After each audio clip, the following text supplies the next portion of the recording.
El impacto llegó con un golpe sordo y repulsivo. El sonido del metal cediendo bajo la presión. Era un ruido violento y feo que rasgó la paz matutina de Urbanización Águila Real. El tipo de sonido que hace callar a los pájaros y espanta a los ciervos de vuelta al bosque profundo.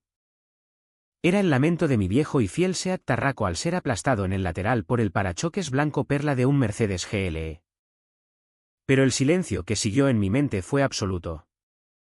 Era la calma de un plan que se materializaba. La quieta satisfacción de un depredador viendo a su presa caer ingenuamente en la trampa bien tendida. La vi por el retrovisor. María López. La autoproclamada reina de nuestra pequeña urbanización.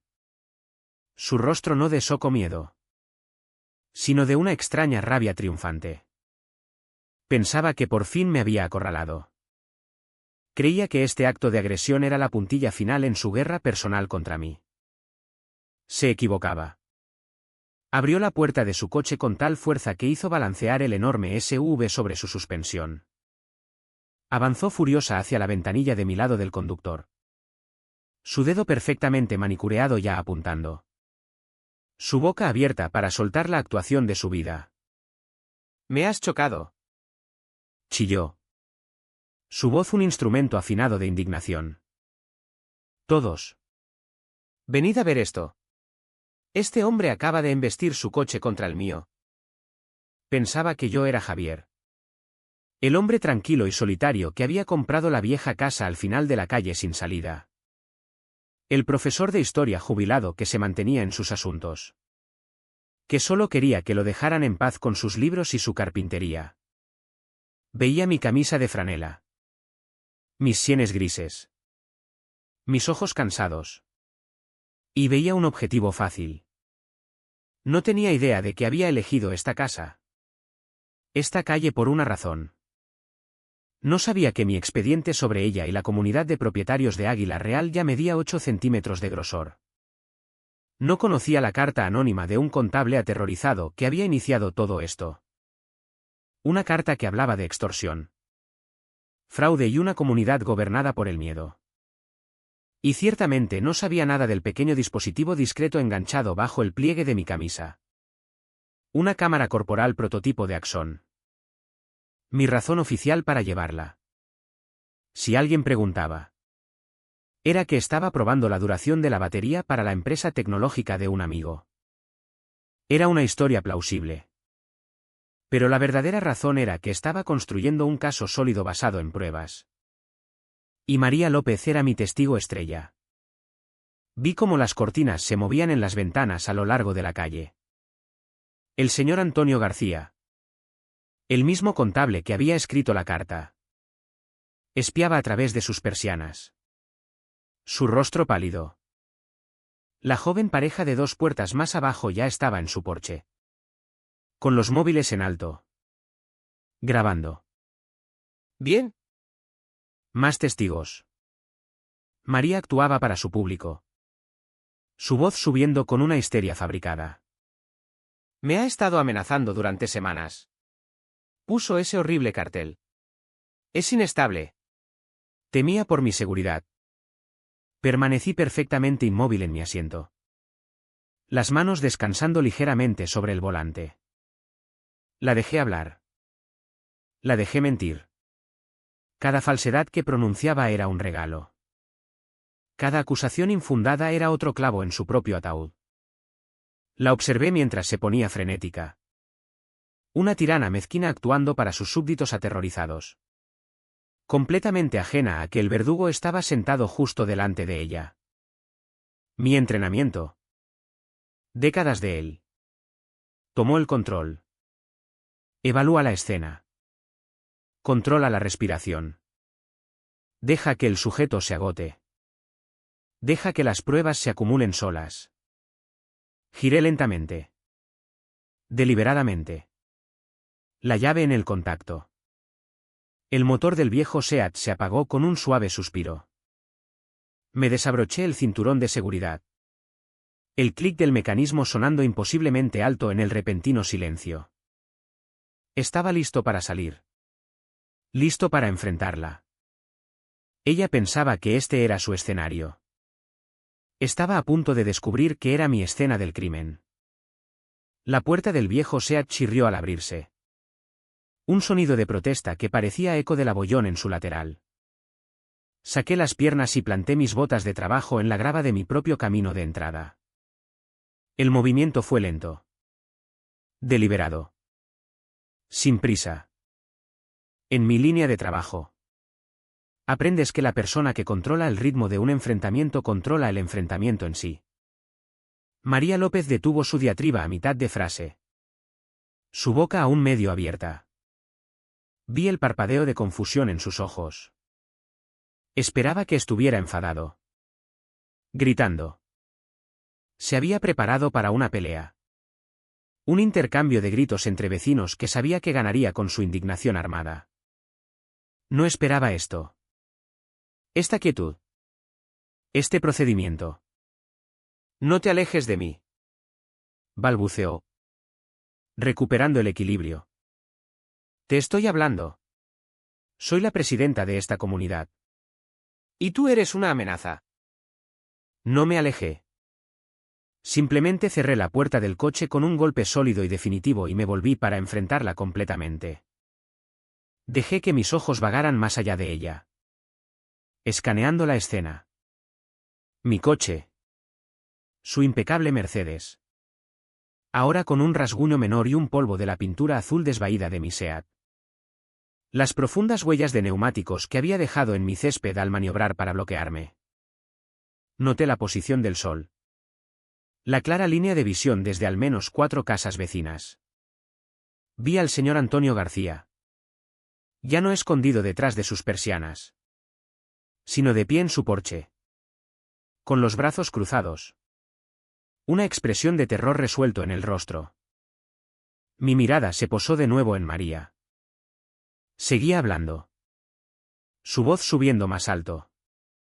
Una cadena de acusaciones sobre valores de propiedad y estándares comunitarios. Y mi general inadecuación para la vida en su reino prístino. Estaba actuando. Y su audiencia crecía. Es inestable.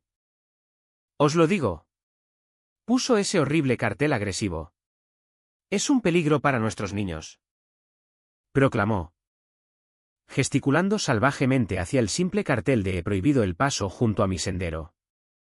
Dejé que el silencio colgara en el aire después de su estallido.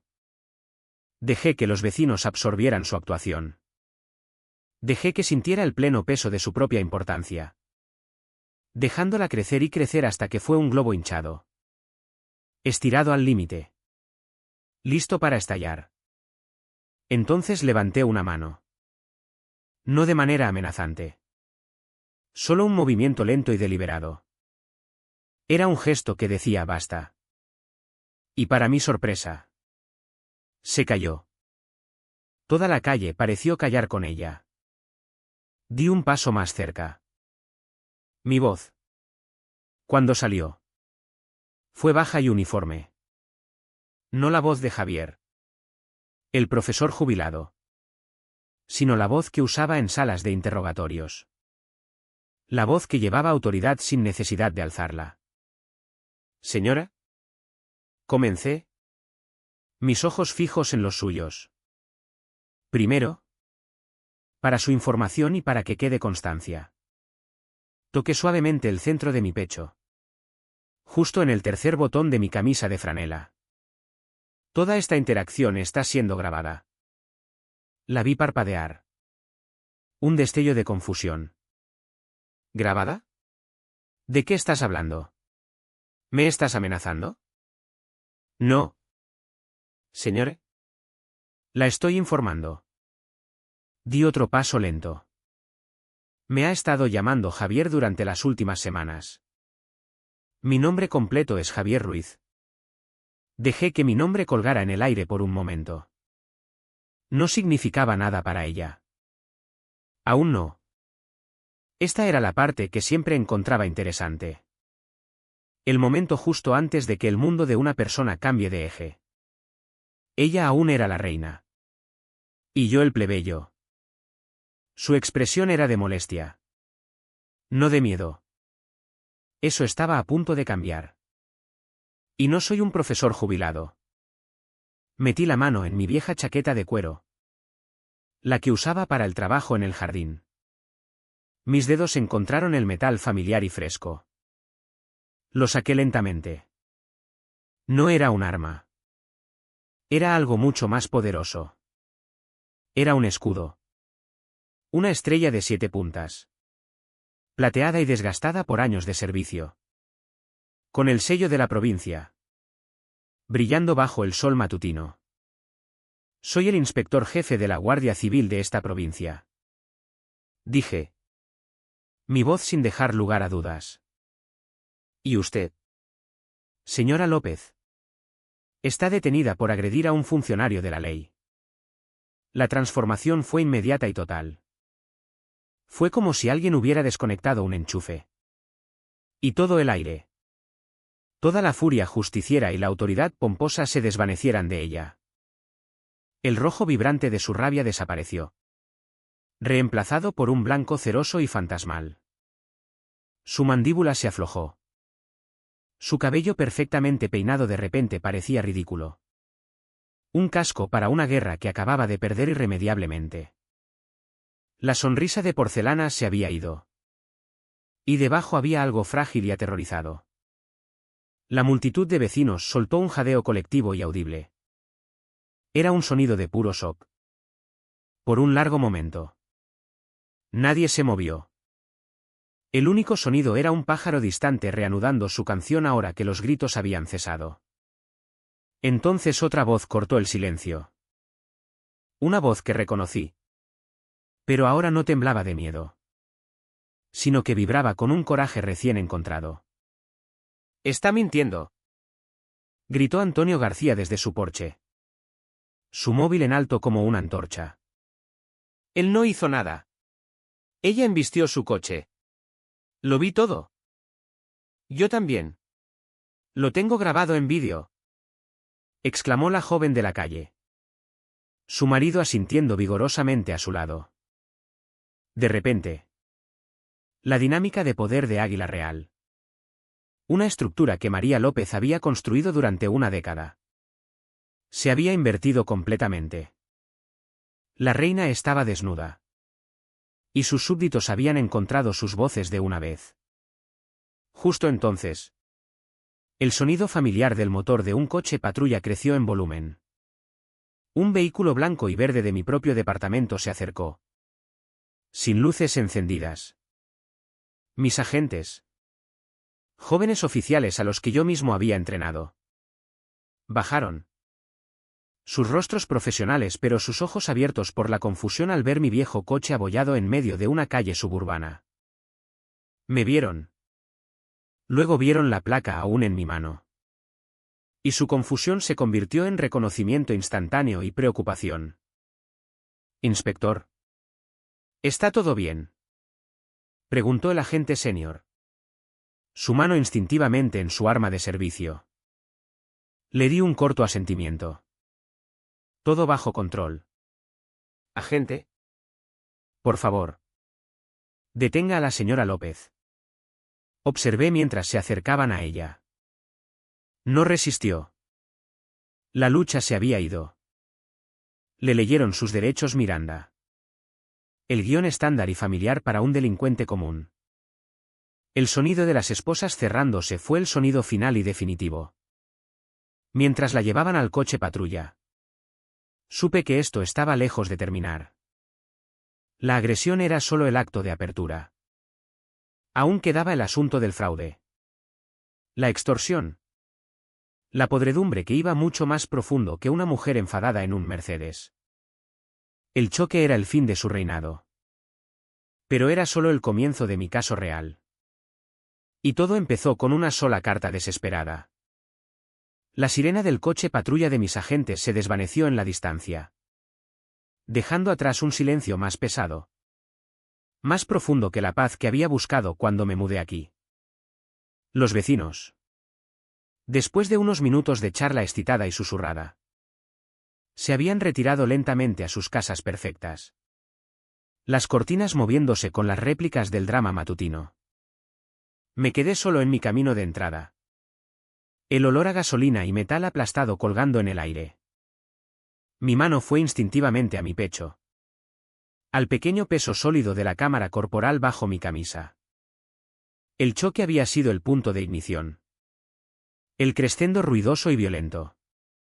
Pero la verdadera historia no había empezado con un estruendo. Había empezado con un susurro. Y todo empezó con una sola carta desesperada. Mi mente volvió 3 meses atrás.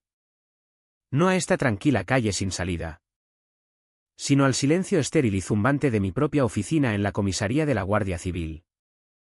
Había sido un martes. Muy parecido a este.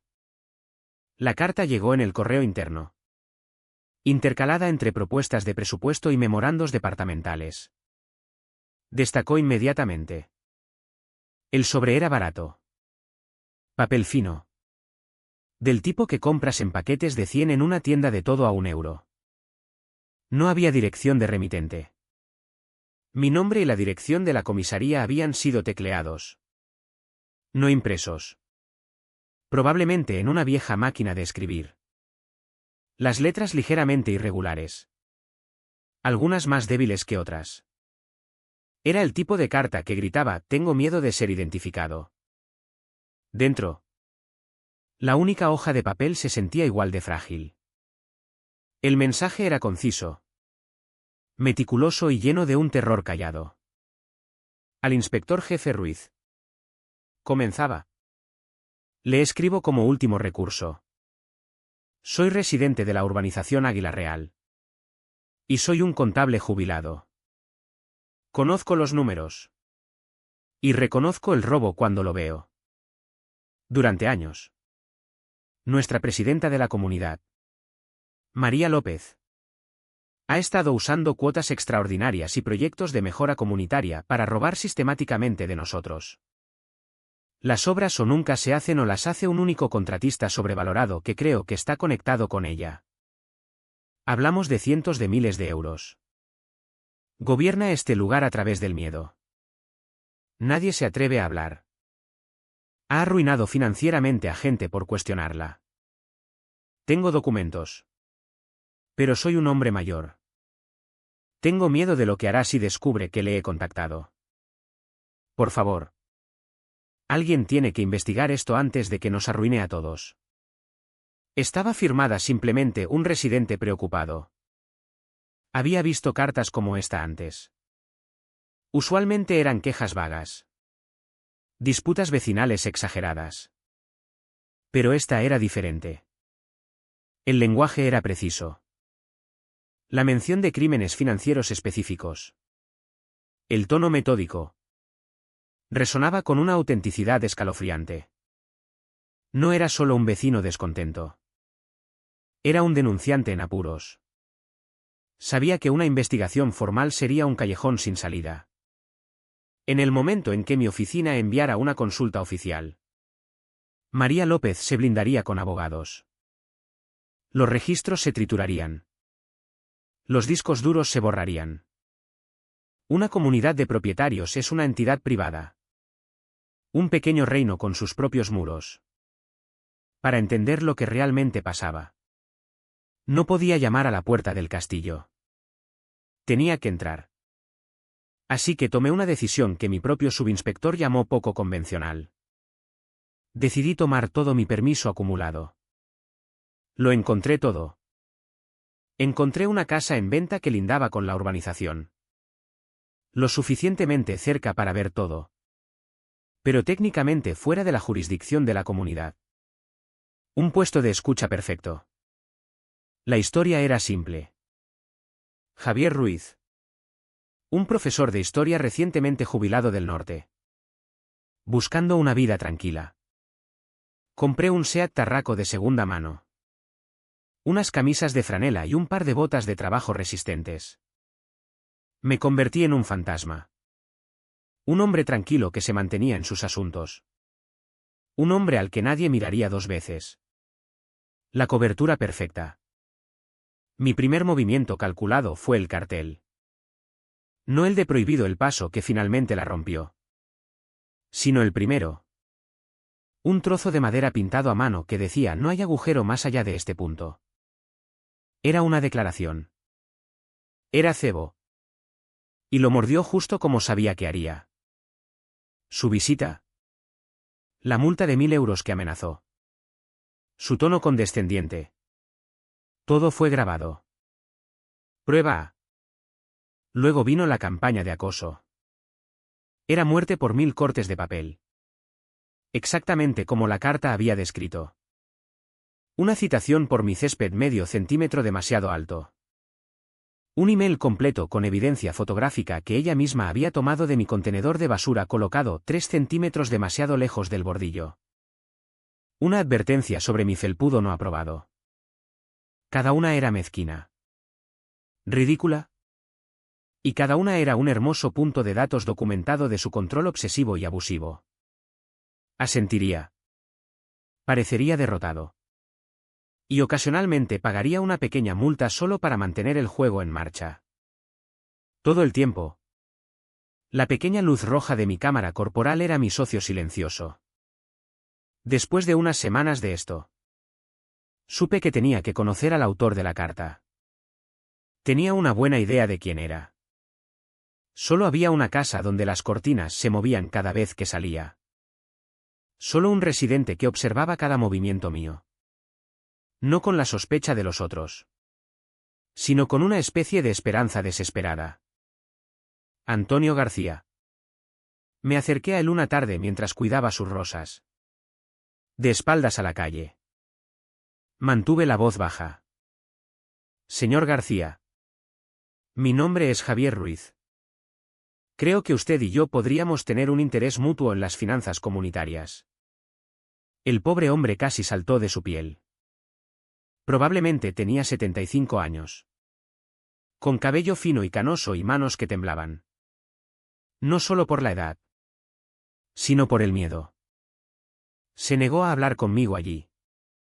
Acordamos encontrarnos en un banco de un parque a 2 pueblos de distancia al día siguiente. Cuando apareció, llevaba un viejo maletín de cuero desgastado. Seguía mirando por encima del hombro como si María López pudiera materializarse detrás de un árbol. No sabe cómo es ella. Susurró. Su voz ronca. Si se entera de esto, me destruirá. Encontrará una forma de quitarme la casa. Lo ha hecho con otros. No se enterará. ¿Antonio? Dije, tratando de tranquilizarlo. Solo soy un vecino tranquilo. ¿Recuerda? Finalmente asintió. Y con manos temblorosas. Me pasó un grueso libro de contabilidad. No era una copia. Era su original. Meticulosamente mantenido durante años. Era el mapa del tesoro que necesitaba. De vuelta en mi casa. Revisé cada página. Era una obra maestra de corrupción sutil. Las cuentas oficiales mostraban presupuestos equilibrados. Pero entre líneas, Antonio había notado las discrepancias, cuotas extraordinarias por mejoras que nunca se materializaban. Pagos a un contratista fantasma llamado López Construcciones, que casualmente compartía el apellido de María. Era un esquema clásico de lavado. Pero a escala vecinal. El dinero de los residentes se desviaba a cuentas privadas, disfrazado de gastos legítimos.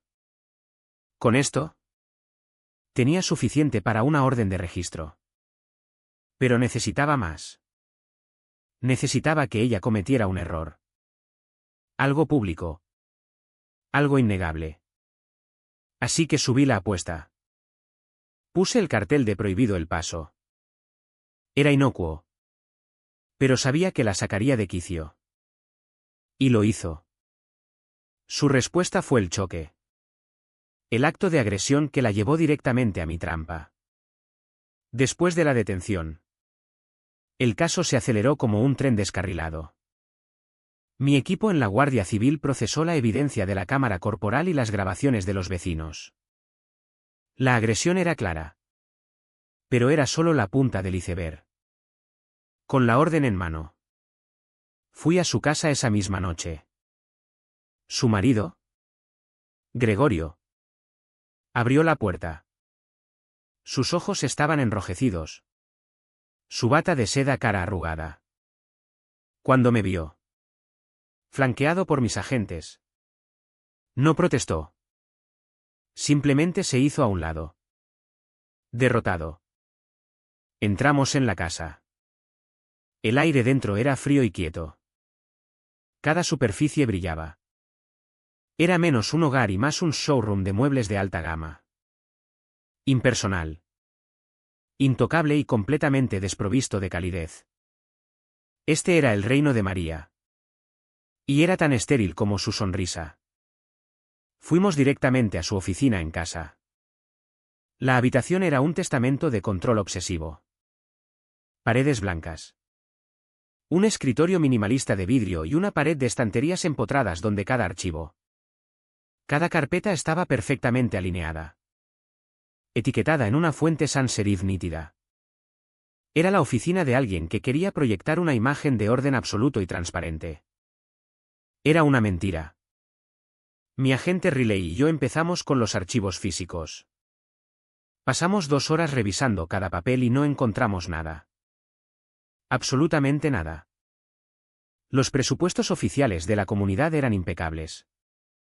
Las facturas de los contratistas aprobados coincidían perfectamente con los gastos.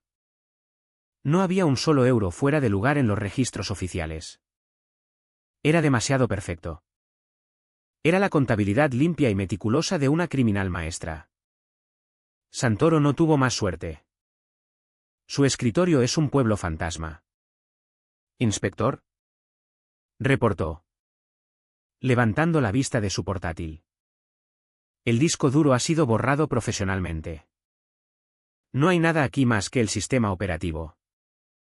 Lo que tuviera. ¿Lo limpió? Un nudo de frustración se apretó en mi estómago. ¿Había estado un paso por delante? Había anticipado esto. ¿Usando la única llamada telefónica permitida desde la cárcel para que su marido borrara todo? Por un momento. Sentí un destello de duda. Les dije que se tomaran 5 minutos. Caminé por la oficina solo. Mis botas silenciosas en el suelo de madera pulida. Ya no buscaba. Observaba. Pasé la mano por el escritorio de vidrio. La silla de cuero. Miré la estantería. Y ahí lo vi. Era algo que un observador casual no notaría. Un detalle diminuto en una habitación de perfección abrumadora.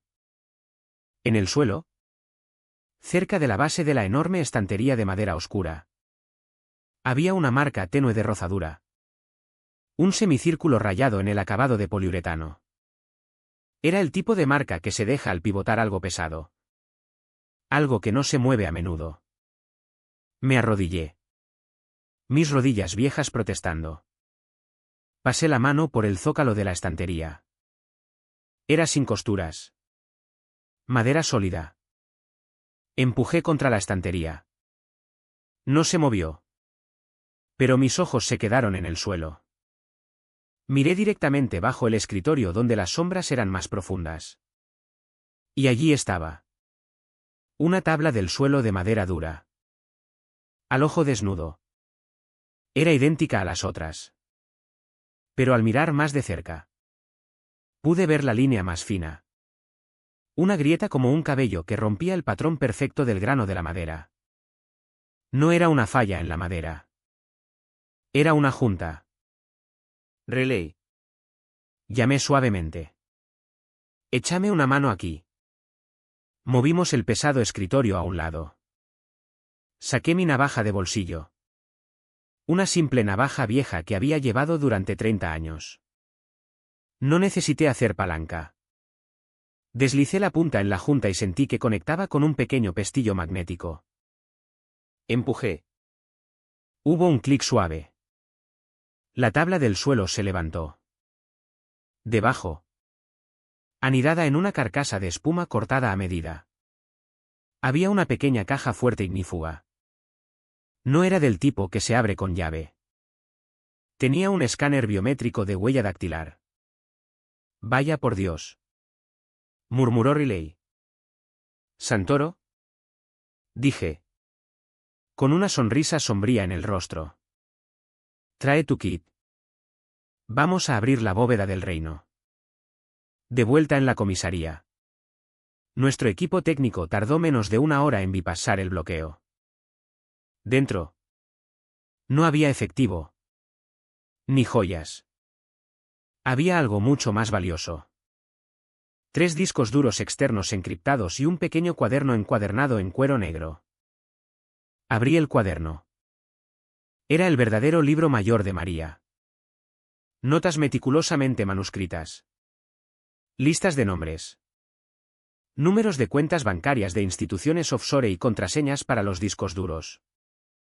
Santoro conectó el primer disco. Estoy dentro. ¿Inspector? Y allí estaba. Todo su imperio expuesto en la pantalla. Carpetas etiquetadas por año. Subcarpetas etiquetadas López Construcciones. Proyectos especiales. Honorarios de consultoría. Abrimos una. Estaba llena de 2 versiones de cada factura. La real del subcontratista y la falsa inflada al 300% que se presentaba a la Junta de la Comunidad.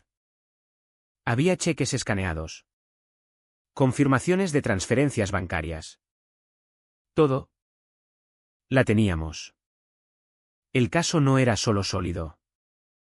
Era a prueba de balas. Mientras hojeaba las notas manuscritas en su libro mayor. Santoro dijo de repente, «Inspector. Debería ver esto». Me acerqué a su monitor. Apuntaba a una hoja de cálculo detallando pagos mensuales regulares. Estaban disfrazados como honorarios de consultoría pagados desde una de las empresas fantasma. Pero el destinatario no era otra empresa. Era una persona. Un nombre que conocía demasiado bien. Un nombre que se sentaba en la Comisión de Urbanismo Provincial. Un nombre que había aprobado personalmente el planeamiento para los últimos 3 proyectos de mejora comunitaria de María. Una fría realización me invadió. Esto no era solo un reino. Era un imperio. Y tenía aliados en otros castillos. Miré el nombre en el monitor de Santoro. Los píxeles brillando en la tenue luz de la sala de evidencias. Roberto Jiménez. Comisario de Urbanismo Provincial Roberto Jiménez. Un hombre cuyo rostro aparecía en carteles de campaña cada 2 años. Sonriendo junto a su encantadora esposa y 2 hijos perfectos. Un hombre que daba discursos en desayunos cívicos sobre deber público y gobernanza transparente. Un hombre que, según los registros bancarios encriptados en mi pantalla, recibía un honorario mensual de consultoría de una corporación fantasma propiedad de María López. Una fría ira profesional se asentó en mi estómago. Esto ya no era solo sobre una matona de comunidad que finalmente había estallado. Era corrupción pública. Era una traición a la confianza de las mismas personas a las que Jiménez había jurado servir. La codicia de María era un cáncer. Y se había metastasiado. Mi primer instinto fue enviar un coche a su casa manicura en la parte adinerada de la provincia. Pero me contuve. Un hombre como Jiménez. Una figura pública respetada. No lo derribas con un mazo. No le das la oportunidad de llamar a su abogado de alto nivel y tejer una historia para la prensa. Usas un bisturí. Aíslas. Aplicas presión. Y lo haces imposible para que mienta su salida. Esperé hasta la tarde siguiente. Lo dejé ir sobre su día. Felizmente ajeno a que su mundo estaba a punto de terminar. Entonces cogí el teléfono. Comisario Jiménez. Dije. Mi voz calma y profesional. Inspector Ruiz al habla. Tengo un asunto de urgencia que discutir respecto a un desarrollo inmobiliario en Águila Real.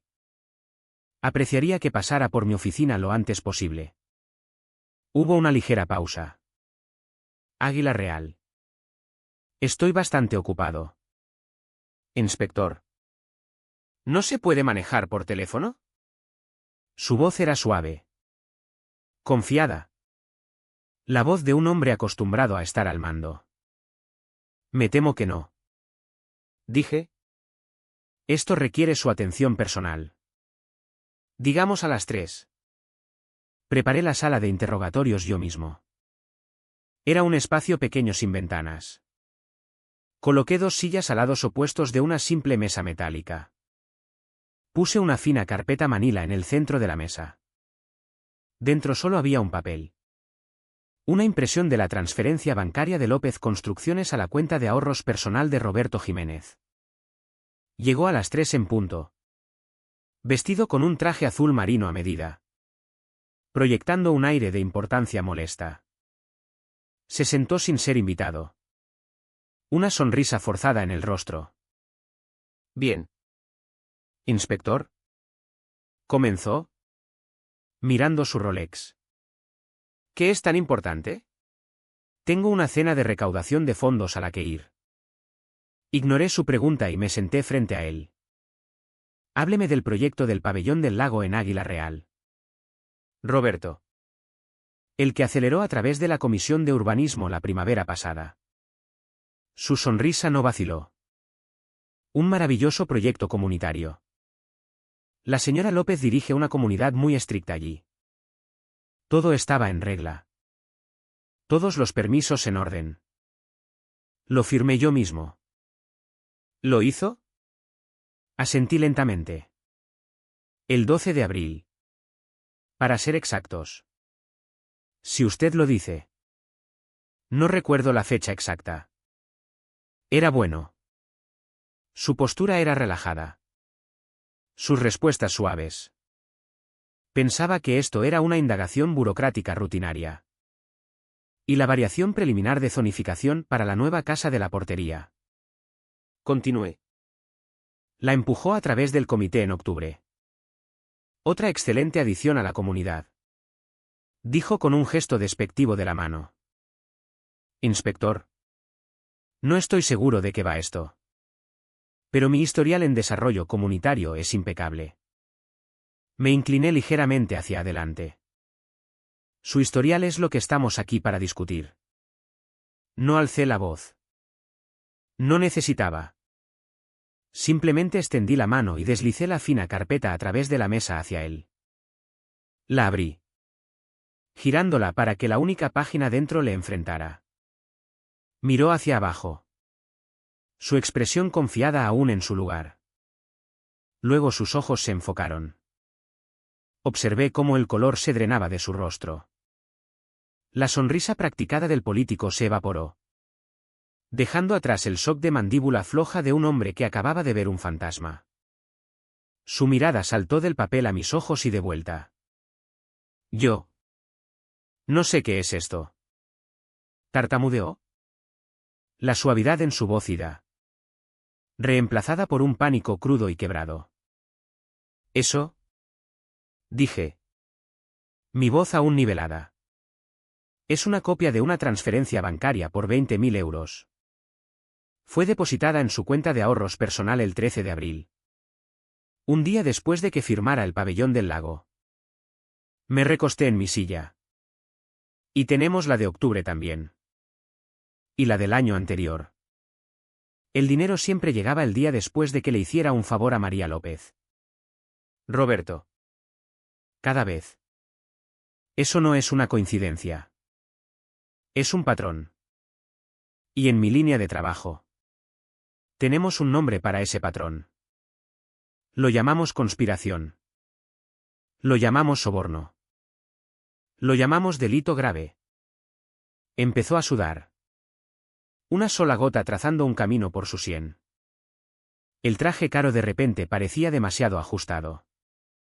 El aire de autoridad se había ido. Reemplazado por la energía desesperada de un animal atrapado. ¿No fue? No fue así. Suplicó.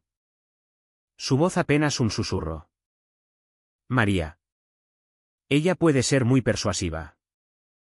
Empezó hace años. Solo una pequeña donación política. Luego creció. Me tenía atrapado. Si no aprobaba sus proyectos. Decía que expondría los pagos anteriores. Tenía registros de todo. Puso la cabeza en sus manos. Sus hombros hundidos. La confesión se derramó de él entonces. Un torrente de nombres. Fechas y detalles feos. Explicó cómo había enterrado quejas de ruido de residentes. Cómo había acelerado cambios de zonificación. Cómo había usado su posición para proteger el pequeño reino de María de cualquier escrutinio externo. Había sido el muro que la mantenía a salvo. Escuché. Mi propio dispositivo de grabación capturando cada palabra egoísta y patética. Cuando terminó, la habitación estaba en silencio de nuevo. El pilar de la comunidad no era más que un delincuente común derribado por su propia codicia. Me levanté. Roberto Jiménez. Está detenido por soborno y conspiración para cometer fraude. Ni siquiera levantó la vista mientras mis agentes entraban para llevarlo. El Imperio López había Cromwell. Los políticos que lo habilitaron estaban deshonrados. La justicia, parecía, había llegado finalmente a Águila Real. Pero mientras conducía a casa esa tarde, el sol poniente proyectando sombras largas a través de las calles de aspecto pacífico.